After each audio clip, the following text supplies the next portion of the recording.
so resistance. So when Jesse Eisenberg came on the show to talk about Vivarium, he talked about the fact that he'd made this film in which he played Marcel Marceau in during World War II. So this is a film drama based on a true story about Marcel Marceau's role sheltering Jewish orphans during World War II, and his role in this, his heroic role in this, that is not something that is widely known. Certainly not something that I knew anything about before seeing the film.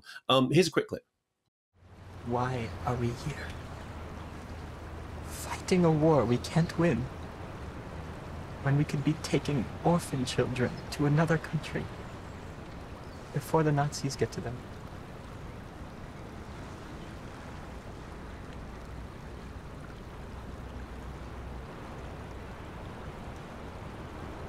We can't leave now.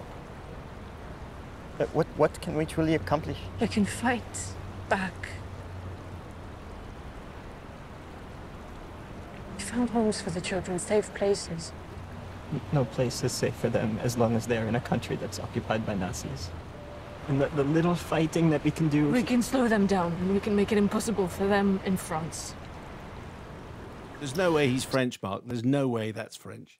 No, I know, but okay. So here's the thing.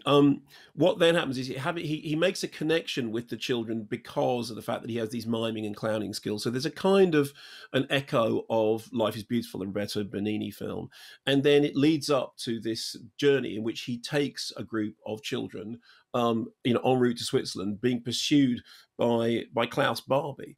So the film is written and directed by Jonathan Jakubowicz, who made Sequestro Express and Hands of Stone, and it is based on fact. I mean, the stuff. This role is actually, it's true. It's a true story. However, when you're watching the film plays as if it's using a great degree of dramatic license. Certainly in its dramatic construction, it's constructed very much like theatrical with romance and tension, and it's put together very much like something that feels like it's based on a true story, but it's taking liberties with that truth.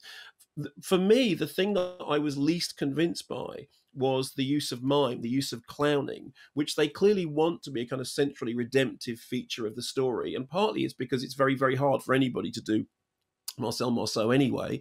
And secondly, because wasn't entirely sure that the film managed that as elegantly as it should have done. That said, this is not a story that I knew about beforehand.